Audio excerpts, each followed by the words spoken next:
Hörmətli dostlar, bir daha sizi salamlayıram. Bugün İngilis dilinin necə dünya dili olduğuna dair qısa bir fikir mübadiləsi etməyə sizi dəvət edirəm. Çox maraqlıdır hər halda bir çox artıq Azərbaycan məktəblərində, eləcə də dünya məktəblərində İngilis dili geniş şəkildə tədris olunmasına baxmayaraq, təəssüflər olsun ki, ingilislərin tarixi, mədəniyyəti və ingilis dilinin bugünkü səviyyələrə necə gəldiyinə dair çox az məlumat sahibi oluruq. Bu nə işimizə yarayır? Yəni niyə biz bunu bilməliyik? Vacibdir ki, biz bunu bilək. Ondan ötürü ki, əvvəla metodik olaraq ingilis dili illərlə tədris olunmağına baxmayaraq, təqribən 9 il, bəzən 10 il məktəblərdə ingilis dili keçirilməyinə baxmayaraq, nəticə etibarilə məktəblərə məzun olan uşaqlar ingilis dilini öyrənmədən məzun olurlar. Birincisi, bu özlüyündə böyük bir sıxıntının xəbərçisidir deyə düşünürəm. İkincisi, ingilis dilini öyrədənlərin, yəni müəllimlərin, eləcə də ingilis dili öyrənənlərin sanki belə bir gündəmi yoxdur.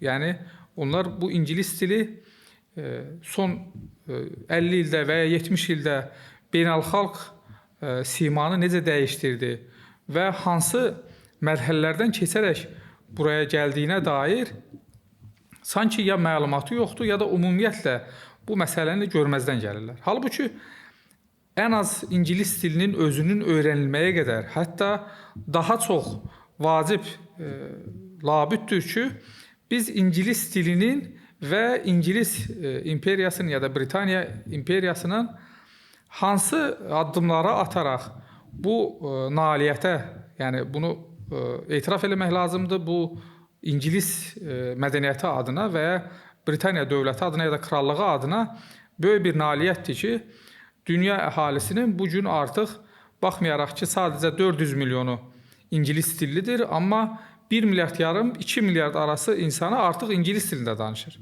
Yəni, dünyada 8 milyard və ya 8 milyard yarım insan olduğunu əgər təxmini hesablasaq, bu dünyanın 1/4-nə bərabərdir.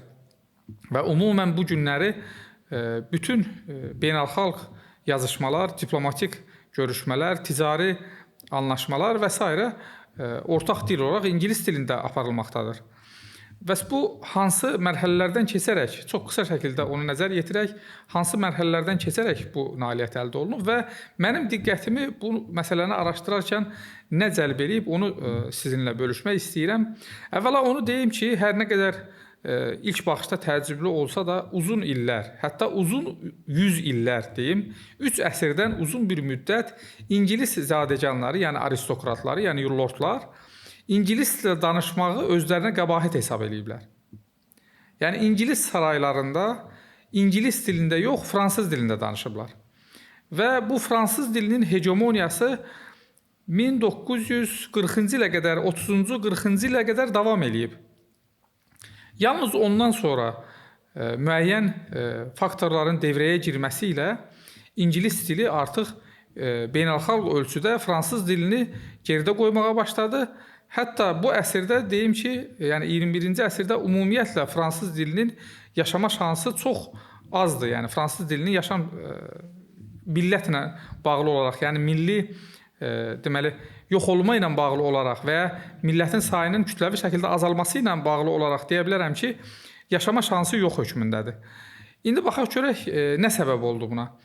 Əlbəttə ki, ümumən İngiltərənin özünün böyümə mərhələləri, yəni bir krallıq olaraq və ya dövlət olaraq böyümə mərhələləri onların su vasitəsilə, yəni okeanlar vasitəsilə dünyanın açılması və kolonilaşdırma, yəni müstəmləkə siyasəti ilə bərabər İngiltərə böyüməyə başladı.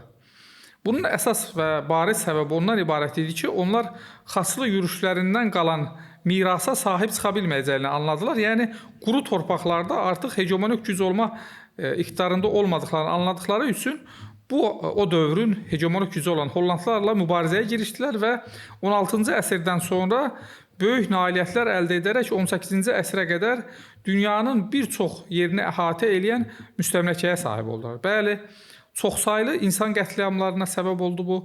millətlərin yox olmasına səbəb oldu. Xüsusən Amerika qitəsində yerli əhalinin sayı 100 milyonlarla ölçülürsə, böyük mədəniyyətə sahib idilərsə, onlar yox oldular. Bunlar danılmaz gerçəklikdir və danılmaz bir faktdır.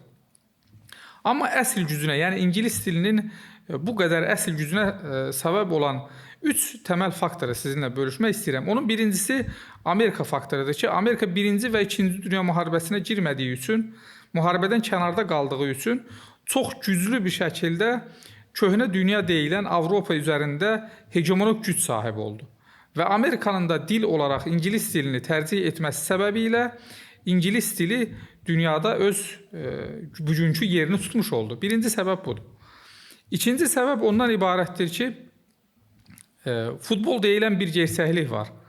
Dünya əhalisinin bəlkə də 2 milyarddan və ya 3 milyarda yaxını futbolla o və ya bu şəkildə əlaqəli insanlardır. Və təxmini hesablamalara görə yarım milyard insan futboldan qazanc əldə eləyir.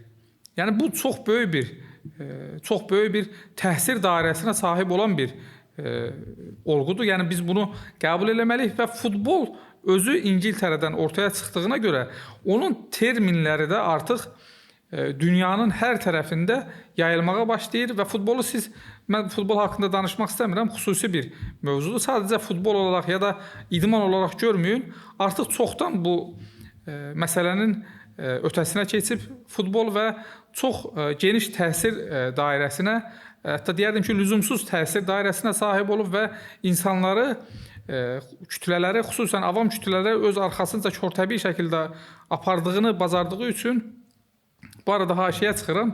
Şükürlər olsun ki, Azərbaycanda o qədər də yoxdur bu futbol. Yəni bu məsələdə ən azından biz geri qalmışıq. Və bu bağlamda İspaniyanın son diktatorunun bir sözünü sizə xatırlatmaq istəyirəm. Necə oldu siz diktaturanızı 20-ci əsrdə bu qədər uzada bildiyiniz sualına belə cavab vermişdi ki, 4 F ilə. O 4 F-dən biri futboldur. O dövrdə Real Madrid futbol klubuna olunan yatırımlar hesabına Real Madrid dövrün Çempionlar Liqası Çempionlar Kuboku sayılırdı. O kubokun 5 il arxa-arxaya sahibi olmuşdu və insanlar futbola maraq yönəltdikləri üçün kütləvi şəkildə bu diktatorların da işləri olmamışdı. Yəni eyni zamanda bir idarə etmə şəklidir. Yəni futbolu sadəcə futbol olaraq görməyin siz. Futbolun arxasında çox böyük bir arxa plan var, çox böyük bir hesablamalar var. Və üçüncü məsələ, çox diqqətimi çəkdi mənim bu.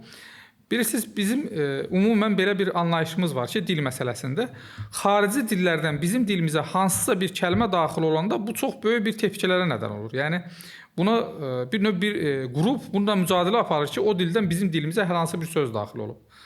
Bu bizdə mi təkcə belədir? Xeyr, təkcə bizdə belə deyil. Məsələn, Fransaya baxın, Fransa xüsusi akademiya içərisində hətta xüsusi bir şöbəsi var ki, bununla mübarizə aparır. Hətta fransız dilçilər deyir ki, xüsusən latın dilindən bilirik ki, çoxlu kəlmələr keçib fransız dilinə. Onlara qarşı bir savaş açıb təbir caizsə və bunun qarşısında dururlar.